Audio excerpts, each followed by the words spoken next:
বাংলাদেশের ম্যাক্সিমাম বড় বড় যারা ক্রিয়েটর আছে আমি তাদেরকে লিঙ্কডইনে দেখি না।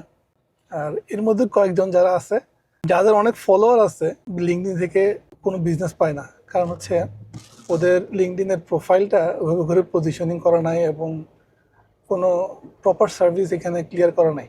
বড় বড় যারা global creator Steve, Ali Abdal, আমি দেখলাম যে ওনারা লিঙ্কডইনে ইউটিউবের মতোই অ্যাক্টিভ। ইউটিউবে যদি একটা কন্টেন্ট দেয় ওই কন্টেন্টটার ইউটিউবের লিঙ্কডইন ভার্সন করে সে লিঙ্কডইনে আবার দিচ্ছে। আমাদের দেশে এই চিন্তাভাবনাটা কেন নাই যে যে ক্রিয়েটর যে হচ্ছে ইউটিউবে ক্রিয়েট করতেছে বা ফেসবুকে ক্রিয়েট করতেছে বা টিকটকে ক্রিয়েট করতেছে, যে কন্টেন্ট ক্রিয়েট করতেছে, সে কেন লিঙ্কডইনে তার প্রেজেন্সটা নাই? এই জিনিসটা নিয়ে আমি খুব থিঙ্কিং করতেছিলাম এবং আমার মাথায় আসছে যে ওনারা আসলে লিঙ্কডইনের কন্টেন্ট ক্রিয়েট করা এবং লিঙ্কডইনে কন্ট্রিবিউট করাটা অনেক ডিফিকাল্ট মনে করে। এটা একটা। 2 নম্বর হচ্ছে লিঙ্কডইন থেকে ডিরেক্ট রেজাল্ট পাওয়ার জন্য কোনো শর্টকাট আছে না? শর্টকাট ফেসবুকে যেমন মানুষ বুস্ট করে, তারপরে রিলস দিলে অনেক বেশি, ফানি ভিডিও দিলে হচ্ছে কি অনেক বেশি আপনার ভিউজ অনেক বেশি বাড়ে এবং মানুষের ডোপামিন রিলিজ হয়, মানুষ বুঝতে পারে যে না সে অনেক ভালো করতেছে, তার কন্টেন্ট অনেক পারফর্ম করতেছে ভালো। কিন্তু লিঙ্কডইনের ক্ষেত্রে এই জিনিসটা নাই। লিঙ্কডইনের ক্ষেত্রে you have to be genuine, you have to be authentic, your content need strategy. আপনি জাস্ট কন্টেন্ট দিয়ে দিলে বা কোথাও থেকে কপি করে দিলে হবে না। আর এখানে কে আসল কে নকল এটা বের করা খুবই ইজি, কারণ হচ্ছে আপনি যখন কন্টিনিউয়াস লিখতে থাকবেন, একটা লোক 1 দিন 2 দিন 3 দিন 1 মাস ফেক হইতে পারে, 1 মাস হচ্ছে ফেক কন্টেন্ট দিতে পারে, কপি কন্টেন্ট দিতে পারে, কিন্তু 1 মাস পরে 2 মাস পরে আপনি কন্টেন্ট করতে পাবেন। আর লিঙ্কডইনে গ্রো করতে হলে তো আপনাকে কনসিস্টেন্টলি, লাইক আমি গত 3 বছর ধরে কন্টিনিউয়াসলি প্রত্যেক দিন কন্টেন্ট দিয়ে যাচ্ছি, ঠিক আছে? এবং এই কন্টেন্টগুলা হচ্ছে হিউম্যানলি কন্টেন্ট, জেনুইন কন্টেন্ট, মানুষের সাথে কানেক্ট করা যায় এরকম কন্টেন্ট। ইটস নট লাইক যে আমি কোনো বই থেকে কপি করে দিচ্ছি বা চ্যাট জিপিটি থেকে বা কোনো এআই জেনারেটেড কন্টেন্ট, বিষয়টা এটা না।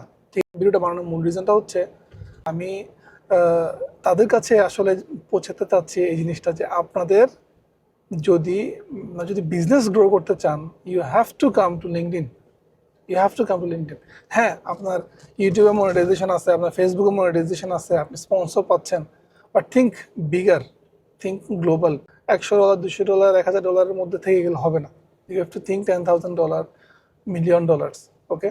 এবং এই থিঙ্কিংটা একবার আসলেই you will find a way, okay? You will find a way. How? আপনি যাদেরকে ফলো করেন বা আপনার ইন্ডাস্ট্রিতে বা আপনার লেভেলে, আপনার নিশে যারা top creator, top global celebrities, okay, যাদেরকে আপনি ওস্তাদ মানেন, ওনাদের লিঙ্কডইন প্রোফাইলটা আপনি দেখেন। ওনারা কি করতেছে, ওনারা কি পোস্ট করতেছে, ওনারা কি কন্টেন্ট দিচ্ছে লিঙ্কডইনে, যেটা আপনি দিতে পারবেন কিনা। আমি মনে করি আপনিও দিতে পারবেন। You are not just keeping this mindset যে ভাই আমিও পারবো।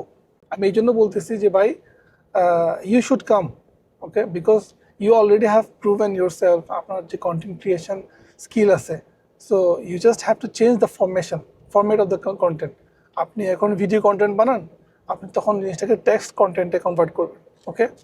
আর যদি আপনার হেল্প লাগে, আমার ইউটিউব ভিডিওস আছে ফুল সব কিছু ফ্রি, ওইখানে যান, যে শিখে আপনি করেন, টাকা পয়সা দেওয়া লাগবে না, ঠিক আছে? আর যদি বলেন যে না যে ভাই এটা অনেক বেশি টাফ ইউটিউব থেকে শিখে কনভার্ট করাটা, তাহলে আপনি আমার লাইভ ক্লাস আছে, 1-to-1 ক্লাস আছে, এখানে আসতে পারেন। But please come and please join the business platform.